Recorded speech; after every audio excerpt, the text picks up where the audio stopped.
Chapter 25. In the early morning hours, on the day before Labor Day, Jenna dreams of the ghost tree and of her father. Her father never speaks in the dream, but he does take her by the hand. In that moment, everything around them disappears, except for the night sky, so thick with stars that Jenna feels she is inhaling them with every breath she takes. And it must be true, because her skin has become transparent with light. She is not seeing with her eyes. She knows this because she is able to take in everything above and below, all without moving an inch. She sees that the billions of stars surrounding her aren't floating all alone in dark space as she has always imagined. Not at all. Now she sees how fine shimmering threads, like the filaments of a delicate spiderweb glistening with dew, weave the stars together in one splendid design. And when she looks at her father, she sees that the silvery threads also connect the two of them, and she knows these are threads that can never be broken. When she awakens, Jenna rises, and although it is still a few hours before dawn, she dresses, tiptoes downstairs, and leaves by the back door.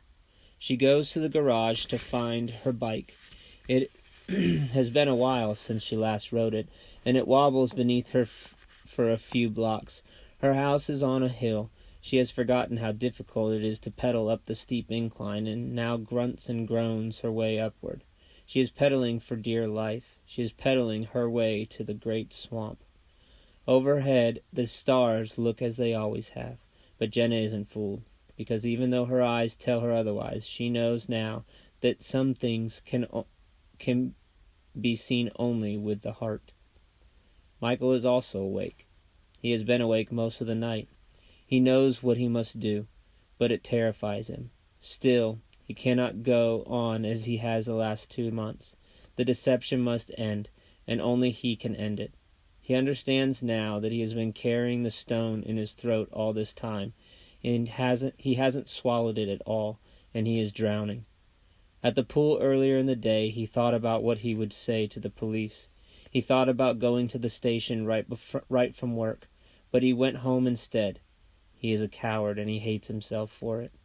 He lies awake for hours, his sheets growing damp with his fear. When he finally falls asleep, he dreams of Charlie Ward. He does not remember much of the dream, only the face of Charlie Ward. He knows it's Charlie Ward because he recognizes him from his picture in the newspapers. In the dream, Charlie Ward slaps him on the back as if they're old friends, then puts his arm around Michael's shoulder. Michael isn't the least bit afraid, though he thinks he ought to be. He doesn't remember the rest of the dream, but when he wakes up, he realizes that for the first time in weeks, he can breathe without feeling a great weight pressing on his chest. He sits on the edge of the bed watching the full moon outside his window, and in those moments he knows what he must do. While it is still dark, while the cicadas buzz saw their background music, Michael dresses and heads straight for the garage to find the shovel. He digs non-stop for almost an hour. The logs from the woodpile lie in random heap beside the large hole, and even though he is wearing only a thin t-shirt, sweat coats his face and runs along his sides, soaking the soft cotton.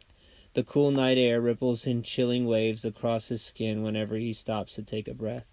But although his arms ache, he keeps at it until the clunk of the shovel tells him he has finally hit the PVC pipe that hides the Winchester.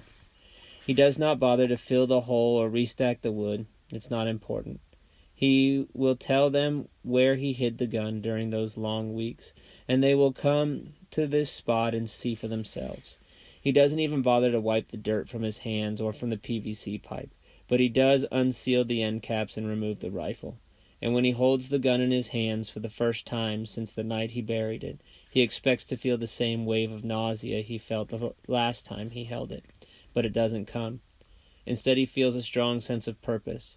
He knows this isn't just about keeping Joe out of more trouble. This is about him, about Michael McKenzie, and about who he is.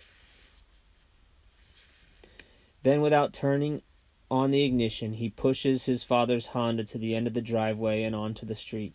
Carefully, he sets the rifle beside him on the passenger seat and starts the car. He and the Winchester are partners in crime. They will make this journey together. Jenna rides her bike along the trail through the dark forest of the great swamp, while the cool night air numbs her earlobes, and never once does she think of tangled vines grabbing her. She understands that the dream had been trying to tell her what the dream had been trying to tell her, and she knows why she is making this journey. She needs to put things to rest. She also knows her way of doing this might not seem like reasonable behavior to some, but she doesn't care. She has begun to think that maybe the mind has different ways of knowing. She knows now that it was Michael Mackenzie who fired the shot that killed her father. She knows this in a way she isn't used to knowing, but she trusts her instincts. The knowledge doesn't weigh nearly as heavy on her as she had thought it would. She doesn't hate him, as she had expected to. She no longer wants to make him pay for what he's done. She understands intuitively that he's been trying to tell her all along, and she has already decided that the next time she sees him sitting on the church steps, she will walk right up to him and give him his chance. When Jenna finally comes to the ghost tree, she sees how the moon, full and ripe, lights the space around the tree more brightly than any street light, so that she will not stumble in the dark. Then she leaves her bike by the side of the trail, climbs into the cradle of the ancient sycamore, and waits. In spite of the cool air, she feels the same warmth and comfort sitting in the old tree that she knew on that frosty winter afternoon when her father brought her here to feed the deer. She leans back against one of the upper trunks and gazes up through the branches. If the legend is true, her ancestors there beside her, and so is her father. It doesn't matter that she can't see them. She welcomes them anyway.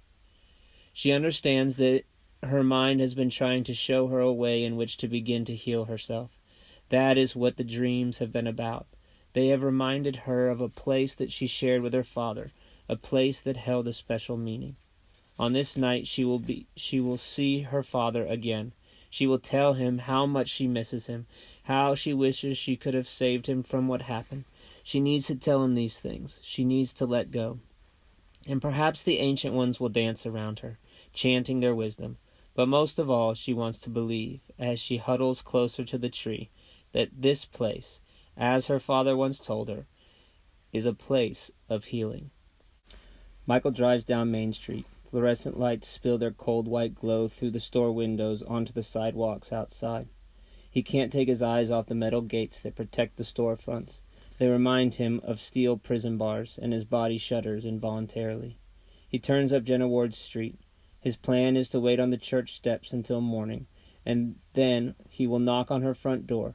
He wants to talk to her first before he goes to the police, because once he turns himself in, he knows he might not have a chance to see her alone. He will also tell the police about Joe. He will say he swore his friend to secrecy. He will tell them Joe did what he did out of loyalty, because this is true, and maybe that will count for something. Michael pulls the car up to the front of the church. There is at least another hour until dawn. He wonders what will happen if the hangman drives by again and sees him sitting on the steps at this hour. He'll probably ask him to move on or charge him with vagrancy. Maybe he will want to search the car. Michael looks over at the Winchester, trying to decide what to do. Then he stares across the street at Jenna's house. Even though it is still night, the moonlight reflects off the second-story windows, making it seem as if there is a light on inside. There is no place else to go at this hour, not even Amy's house, and he is beginning to grow nervous at the thought of what the morning holds. He decides it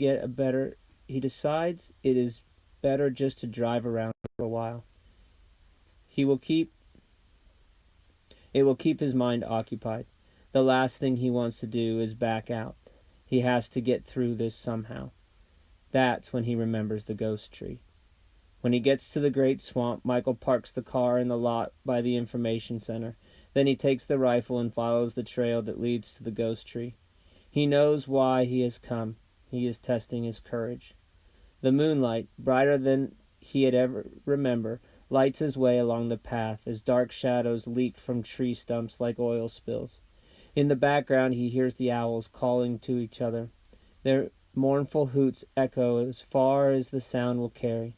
Michael is reminded of the sounds flowing through telephone lines. This is how the owls stay connected, he thinks. This is how they would remind each other they are not alone in the forest. As he rounds the last bend, he can just make out the tree up ahead, and when he is only a few yards away, he is stunned to find Jenna Ward curled up in its cradle, sleeping soundly. Nothing in his experience has prepared him for this, because such things simply do not happen. But as he stands there pressing the rifle to his chest, he wonders if, just maybe, he is supposed to be here, that he has been coming here to meet Jenna Ward all along. He wonders if, like him, she has come to confront her own personal ghosts. As he watches her sleeping so peacefully, with just the slightest hint of a smile at the corners of her mouth, it is hard for him to imagine the pain she must have endured these long weeks. Yet he does not try to fool himself. He knows she has suffered. Still, he clings to the trace of a smile on Jenna's lips, because he knows that their meeting, when she awakens, will be the hardest thing he has ever done in his life. This is what swallowing stones is all about. Michael lets the soft, mellow hooting of the owls wash over him as he sits down on the large boulder a few yards from the tree. He waits.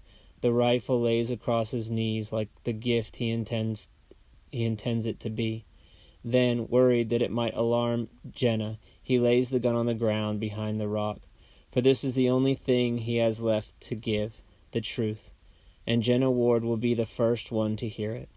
Then he will take the rifle and his story to Ralph Healy.